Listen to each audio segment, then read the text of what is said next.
Hey, this is Charles with Rocky Mountain ATV MC. Today I'm going to show you how to install a Tusk UTV horn and signal kit on your Polaris General.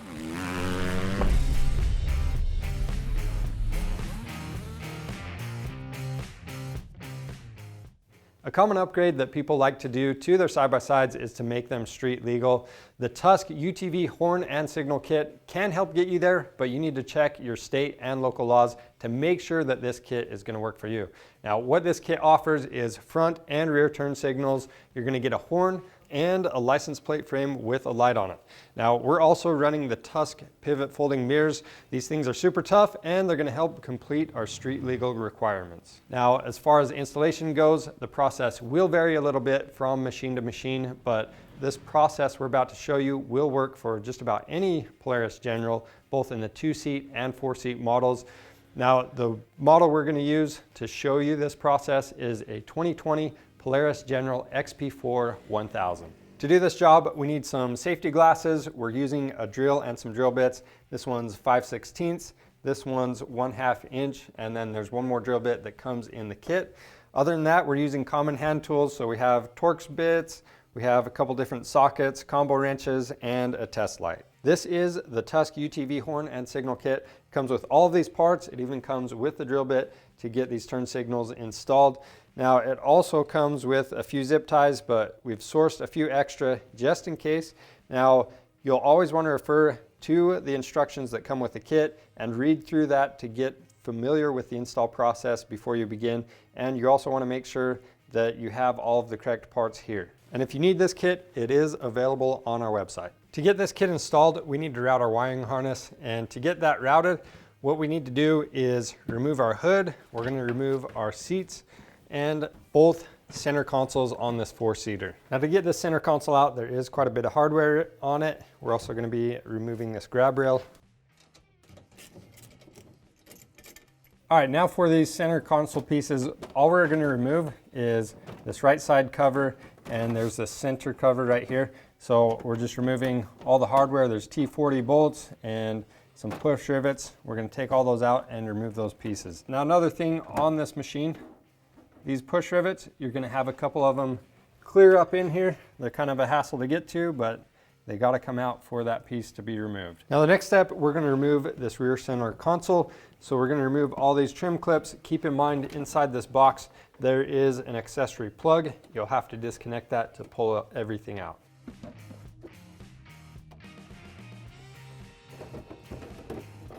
And those are the wires for our accessory plug. Next, we'll lift up the bed of the machine. All right, now back up here at the front of the machine, this wiring harness can look really intimidating. There's a lot of different wires to it, but I'm gonna make this really simple for you guys. Follow the stock wiring harness as much as you can. Usually that's the best routing for these. If you choose to go anywhere else, just make sure you avoid any pinch points, rotating parts, or hot spots. This ground cable for the battery is coming along right here. We're actually going to follow this routing all the way towards the back of the machine.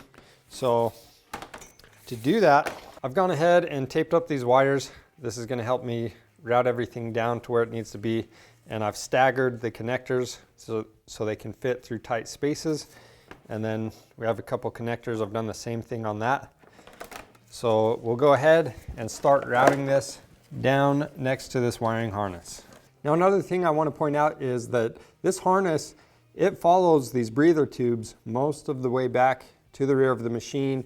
It goes underneath all that center console stuff. So that's where you're going to be looking to find this harness when you're poking this through. Now, once we have it pulled through to this point, we're actually going to stop, and then we'll just keep routing this wiring harness all the way to the back.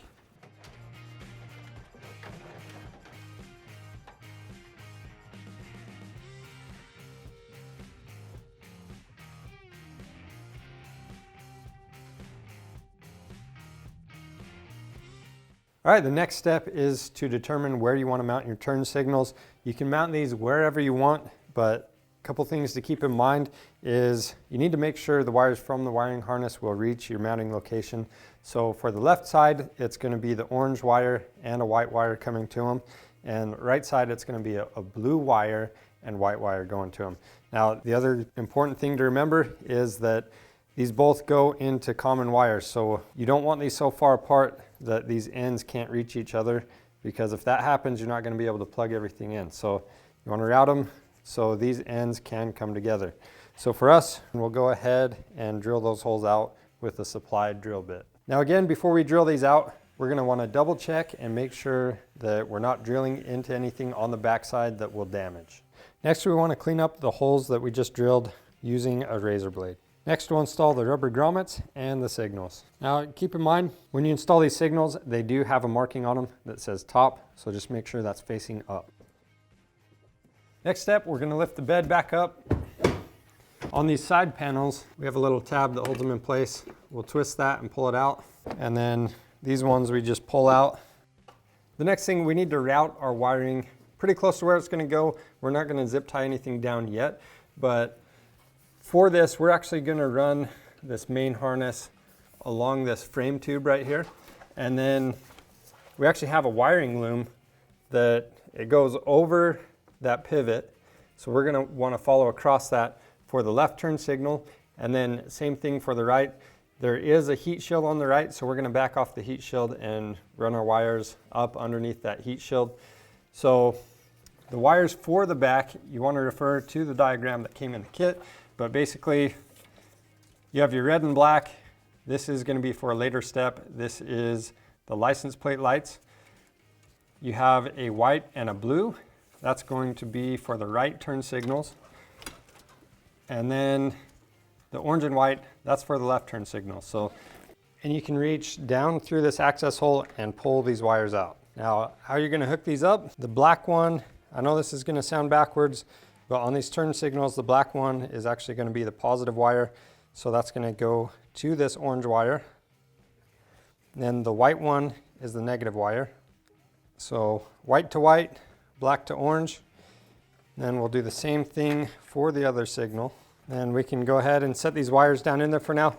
Now keep in mind that since we have all the wires loosely routed, you're going to want to wait to close this until all the wiring harness is securely tied down. So we'll go ahead and do the same steps on the right side of the machine. We have this damper. We're going to disconnect the bed from that.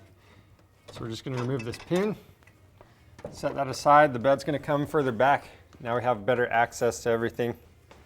So now I'm going to take the white and light blue wire. We'll route these over this way. Now, as I mentioned earlier, we're just following this stock harness over to the tail light. So we're going to loosen the screws on this heat shield and run this underneath there. And on our machine, this is a T30 Torx bit. So now that I have a few of these screws out of the way, we can pull the plate down far enough to where we'll run these wires over this bar. Then we'll fish these wires up and through the side of the bed by our turn signals. And we'll make our connections. Next step, I'm going to reinstall the bed to this damper. Now once you've done that, you need to make sure these wires are out of the way of the pivots. If you need to use a couple zip ties, you can go ahead and do that. And we're going to shut the cargo bed. Just make sure none of those wires get pinched or cut. Next, we're going to need to find a place to mount our license plate. So on ours, we have this plastic tab on the back of the bed. So what we're going to do, we will drill a hole here and here. So we'll go ahead and mark those locations with our Sharpie. And for this, we'll be using a 5/16 inch drill bit. Once you have those holes drilled out, we'll install our supplied mounting bracket and hardware. Make sure there's a washer on each side.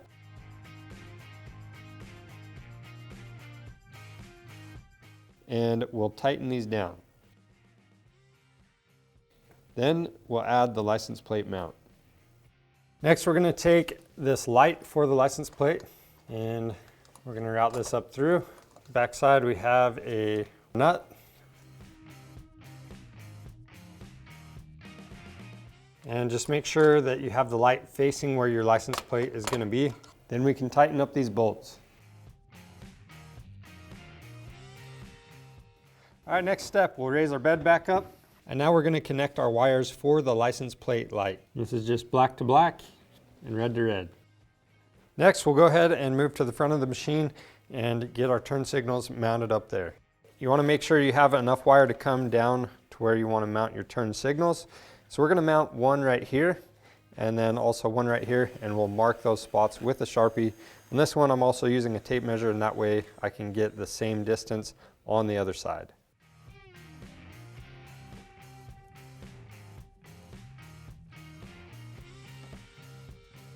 Now on this one, I do want to point out, you did cut through, there's a little bit of a tab that hangs over right there for this one. So you definitely want to take your time and get this one worked all the way down into place. Again, the top is facing up. Now we're ready to route the wires from the harness down to the turn signals. So I have this square right here. We'll just poke these through there. These connections are the same as on the back. Now we'll go ahead and do the same thing on the other side of the machine. Just keep in mind the right side has the light blue wire with the white wire. Both of those wires are going to have the dual connector. So we'll go ahead and plug those in. Next step, we need to install the flasher relay. So on your wiring harness, you'll find this connector. We'll go ahead and make that connection. Now you need to find somewhere to mount this on your machine. There's a couple different ways to mount it. So you can use a zip tie and tie this around a bar or tube. But for us, what we found on this particular machine, we found this screw right here, and I'm actually gonna bolt this down right there using that screw. So this one on ours, it's a T25. After that, we need to find a place to mount our horn. So what we've done, we found underneath this bolt, we're gonna mount ours there. So the connectors on this horn are on the side. So instead of just bending it at a 90-degree angle, I'm tipping it back. That way it sits down in this recess good. So I'll just mark where that bend needs to be with the Sharpie. And we're gonna put this in our vise and bend it down. All right, now that we have our bend in place, this is gonna sit nicely down in there. So what this is, it has the black sheath, it's got a green and red wire. This horn is not polarity sensitive, so you can hook the green or red to either terminal. Go ahead and make that connection, and we'll go ahead and tighten that bolt. And if you don't have a spacer like that, you can just use a couple washers. Now I do want to point out that you don't have to mount the horn in the same location that we did. If you choose to mount it somewhere else, just make sure the location stays clean and dry. All right, at this point, we still have quite a few wires left over, but you're gonna wanna separate this red one with the fuse. And then also we have this black wire with this ground terminal on it. So we're gonna set those aside, but the rest of these center wires, we're actually gonna run through this grommet and into the dash. The next step is to mount up our horn switch. So to do that, we're gonna install it into the control panel. So we're just gonna drill a 1/2-inch hole right in this open slot right there.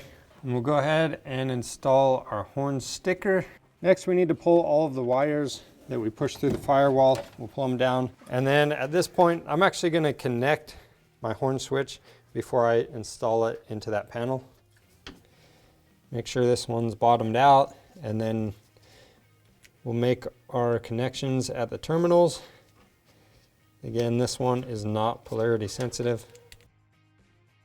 And then I can go ahead, I'm going to feed this through the panel, and then we'll install the nut. And you just want to get that finger tight. The next steps are to install our turn signal switch and the indicator lights. So what we're going to do is mark where these go with a Sharpie. This one, we're going to drill a 1/2-inch hole down through there. Next, we'll take our turn signal sticker, put this into place, and then the 2 indicator lights, we'll be drilling these holes with a 5/16 inch drill bit. All right, next step, we need to route all these wires from that grommet in the dash all the way over to here. And again, avoid pinch points, rotating parts like the steering shaft or anything that could possibly damage this harness. So we found there's a bar right under these plastics. We're gonna run it along that. And again, we're not zip tying anything down yet. We're just routing these over, and we're gonna make our connections. Now with these wires, the 3 wires with this style of connector, these are gonna go to our turn signal switch. So I'm gonna set those aside for now. Next, we need to connect our indicator lights up. So what we're gonna do, this is gonna be hard to see once I'm under the dash, so I'll just explain it out here. We need to feed this through the dash, and then we're gonna connect the red wire to the orange. That's gonna be for the left side, and then the black one to black, it's going to be the ground for both signals. And then with the other light, red is going to go to the blue wire, that's for the right side, and then again ground to the black, or black to black. So we'll go ahead and make those connections. Now to tighten these indicator lights down, we're just going as tight as we can on that nut on the back with our fingers. All right, next step, what we're going to do is connect this dark blue wire to the middle terminal on our switch. And then the light blue is going to go to one side and the orange is going to go to the other. And for right now, we're actually just going to leave it connected like this. We'll hook our power and ground wire to the harness up, and we'll test everything and verify that this is all hooked up correctly. Once we've done that, we'll go ahead and install this into its hole. All right, the next step for us is to find key on power only. So what we're going to do, up here on ours, we have this orange wire with a white tracer.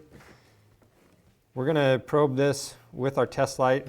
I've got the test light grounded, and we're going to turn the key on. As soon as we turn the key on, we've got power. If we turn the key off, power goes away, so we know we're good for key on power only. You need to find a wire like this on your machine. Some bus bars, they have an accessory power wire that you can just use an electrical eyelet to connect to. This one, it's going to be easiest for us to use the piece that came in the kit to splice right into this. So that's going to be this red wire. We're just going to splice this in right here. I'm going to cut this tape back a little bit so we're not binding right by this corner.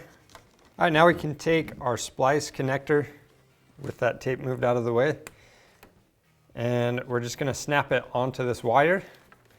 After that, we can take the end of this red wire. So we're going to stick this down in here. There's a plastic piece that's going to stop it. So you want to make sure it's pushed all the way in.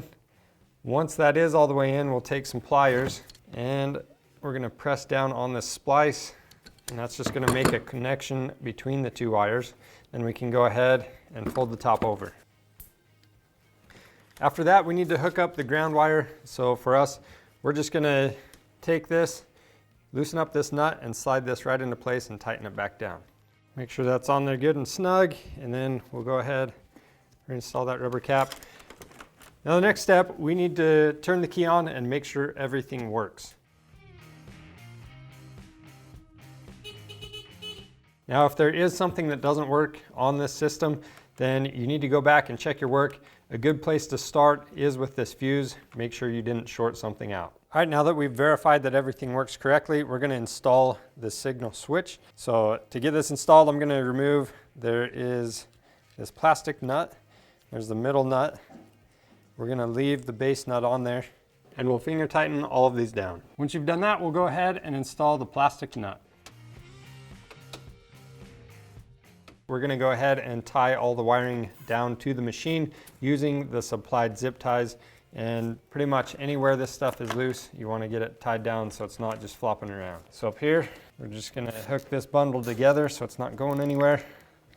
And then anywhere you can follow stock wiring, or if you have any rails or things like that, you want to tie them to those things. Don't forget to install the bolts that hold this heat shield in place. Once you have your wiring harness tied down, all there is that's left to do is to reinstall your body panels and your seats.